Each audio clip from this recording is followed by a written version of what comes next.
we will talk about the blood pressure.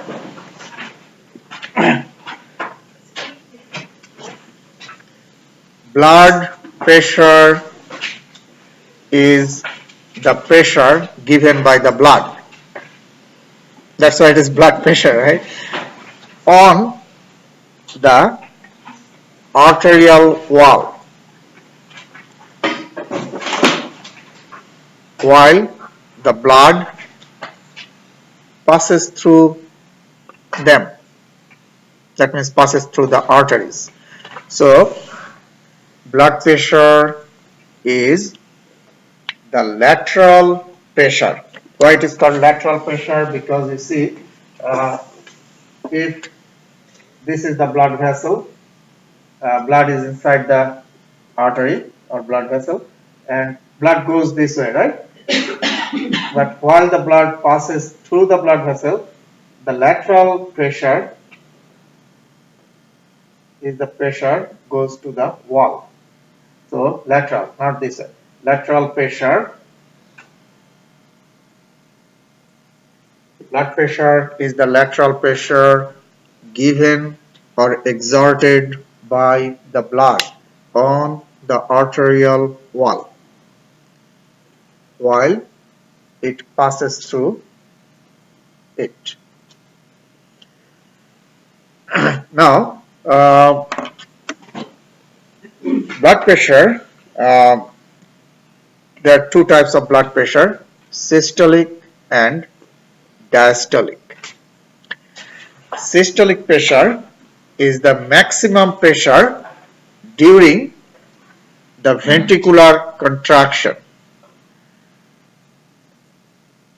Maximum pressure during the ventricular contraction, which is also called systole. So that's why it is systolic pressure. Diastolic pressure is the minimum pressure during the relaxation, ventricular relaxation. Ventricular relaxation is also called diastole. That's why it is called diastolic pressure. Make sense? Now, you see here, when your heart ventricle contracts, then blood goes into the arteries, right? Blood enters into the arteries. So the pressure will be high or low in the arterial wall. Blood enters into the artery, right? When ventricle contracts. So blood enters into the arteries. So in the wall of the artery, the pressure will be high or low? High. That's the systolic pressure. When the heart relaxes, ventricle relaxes, blood comes back, right? So inside the artery, you have less blood. So the pressure will be high or low? Low. So that's the diastolic pressure. That's why the pressure changes, high and low. When more blood in the artery, pressure is high. When less blood in the artery, pressure is what? Low. Make sense? So that's why we have two pressures, systolic and diastolic. And now, from those two pressures, you can calculate two other pressures. One is called the pulse pressure and another is the mean arterial pressure or MAP, M-A-P. Pulse pressure is the difference between systolic and diastolic. That means if you subtract the diastolic from systolic, that's the pulse pressure. Systolic minus diastolic. That's the pulse pressure, the difference between systolic and diastolic. Mean arterial pressure is diastolic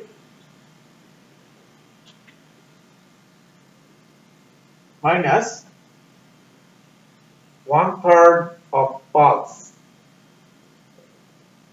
That's the mean arterial pressure. So you add diastolic and 1/3 of pulse. So we can calculate these two pressures. Now, you tell me, if your systolic pressure is 120 millimeter of mercury and this is systolic, diastolic is 90 millimeter of mercury. What is your pulse pressure?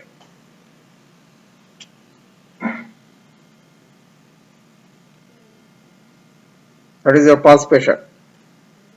30, right? 30. So pulse is systolic minus diastolic. That means 30. What is your mean arterial pressure?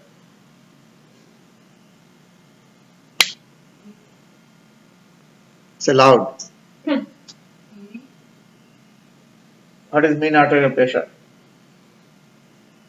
Pulse is 30 divided by 3 is 10. Oh, it's plus, so it's 100. 100. There we go. Make sense? 100. Is it a difficult math? Very difficult, right?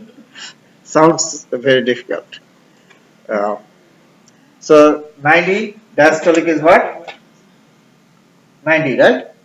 And pulse is 30. So 1/3 of pulse is what? 10. So 100 millimeter of mercury is the mean arterial pressure. Okay? The systolic pressure ranges between 100 to 140. If it stays in between, we will not consider as abnormal. Now, if it goes below 100, it is hypotension. Above 140, hypertension. Diastolic, we consider the normal range is 60 to 90 millimeter of mercury. Okay, so that's the normal range. In different books, you'll see a little bit, different, but that's what I think is the normal range. Now, if someone has 140, some doctors will say slightly hypertensive. Yeah. Uh, so those are different types of blood pressure. Now, why mean arterial pressure is important? Because we think that if the mean arterial pressure is less than below or less than 80 millimeter of mercury, that is not good. In that case, your internal body organs like kidneys, liver, spleen, they are not getting enough blood flow. Make sense? If it goes below what? 80 millimeter of mercury, mean arterial pressure. Okay. Now,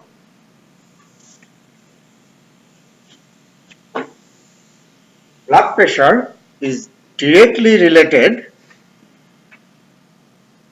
on three factors, three things, directly related or influenced by three factors. What are those three? Number one, uh, cardiac output.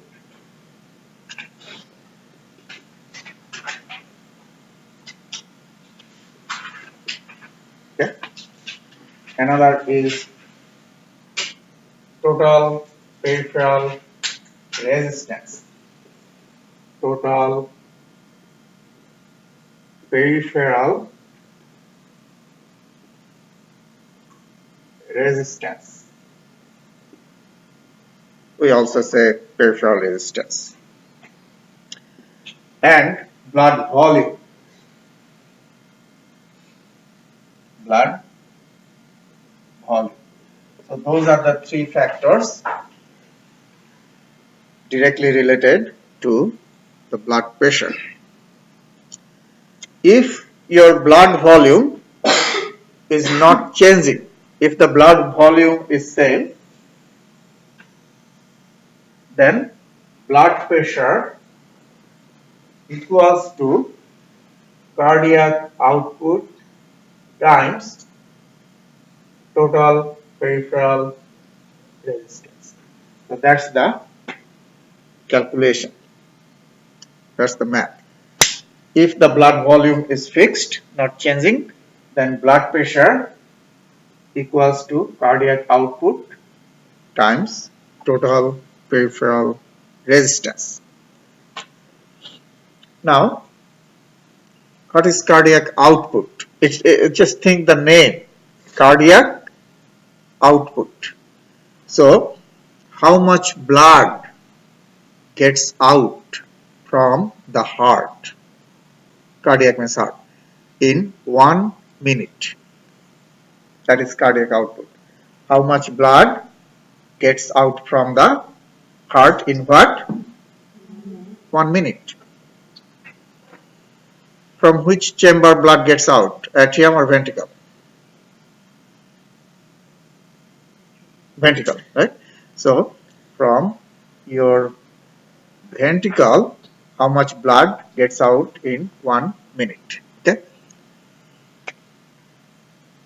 Now, cardiac output equals to stroke volume multiplied by heart rate. So this is stroke volume and this is heart rate. Okay, heart rate.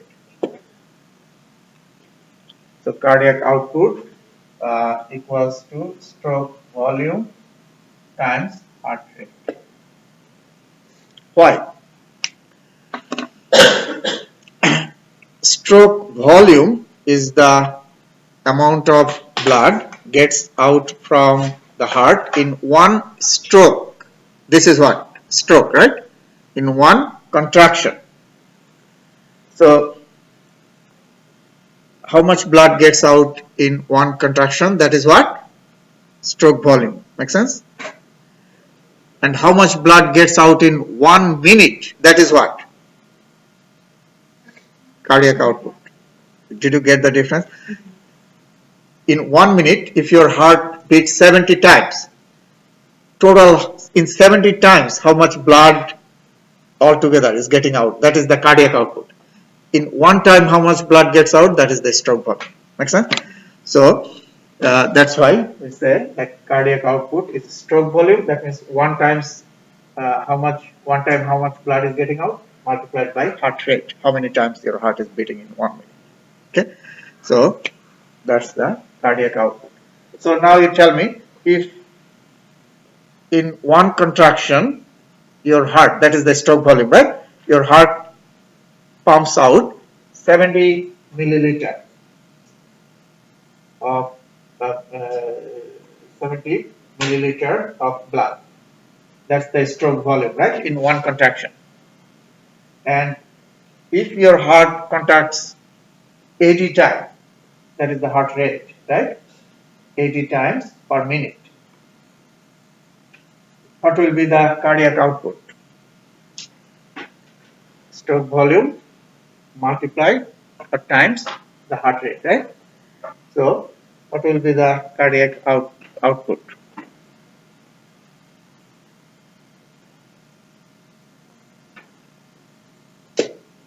Make sense? 5600 milliliter. That means what? 5.6 liter. 5.6 liter.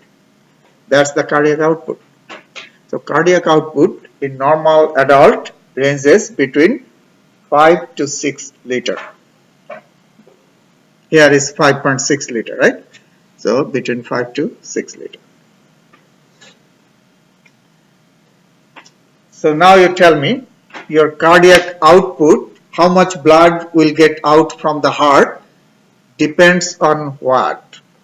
Depends on how strongly your heart can contract. Make sense? Your stroke volume. Stroke volume depends directly on the condition of or strength of the wall of the heart. Does it make sense? If your heart wall is very strong, contraction will be what? Forceful. And more blood will get out, right? If your heart is failing heart or nearly failing, weak contraction, right? Very small amount of blood will get out.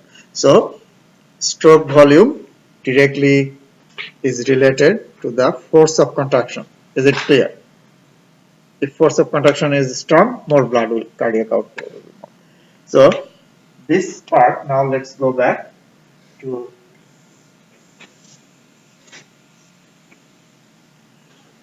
this. Now you know that cardiac output depends on the wall of the heart. That means the force of contraction. Force of contraction. Make sense? If the force of contraction is more, cardiac output will be more. Okay. Now this one, total peripheral resistance.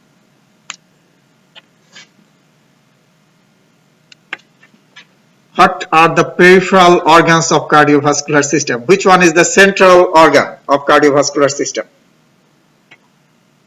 Which one is the central organ? The heart. Very good. Okay. So heart is in the center, right? And peripheral organs are the blood vessels, right? Peripheral resistance. That means resistance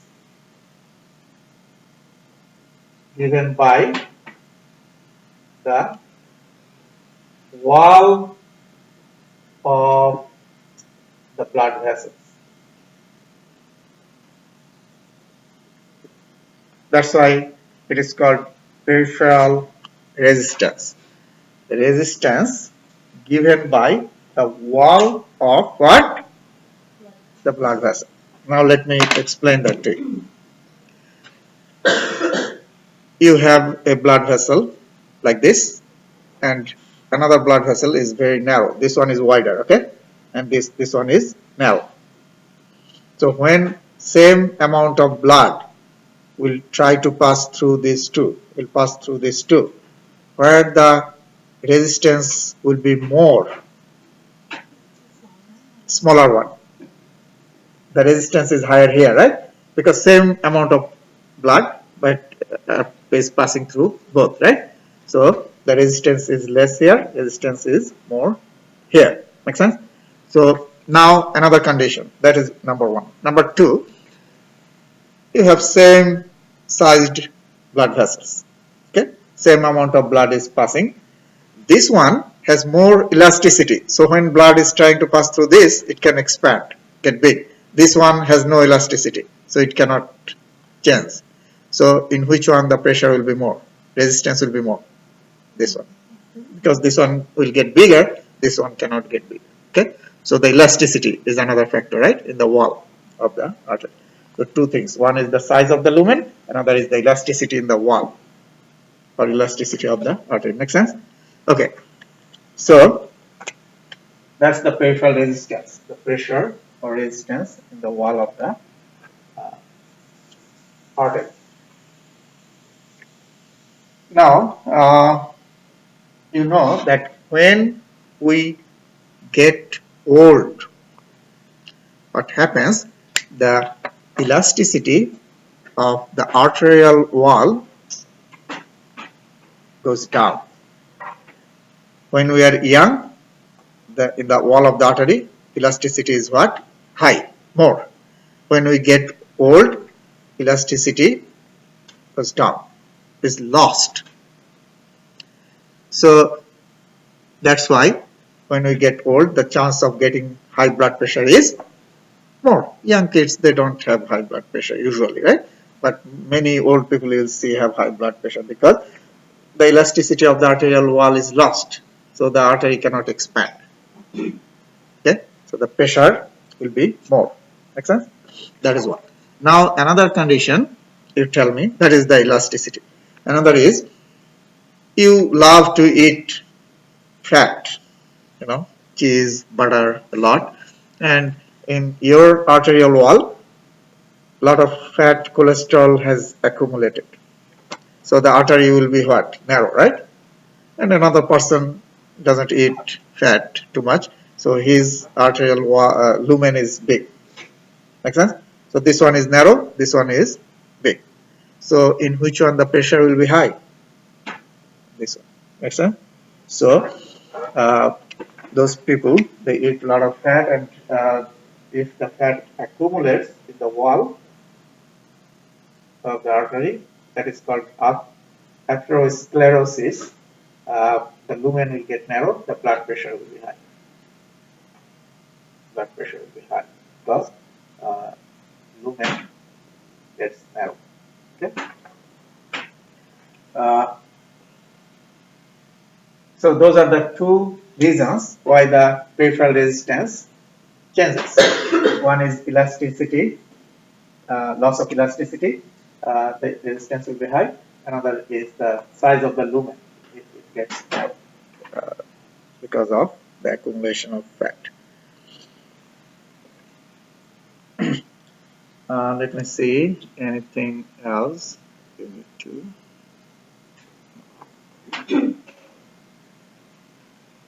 I think that's good. Yeah. So just know.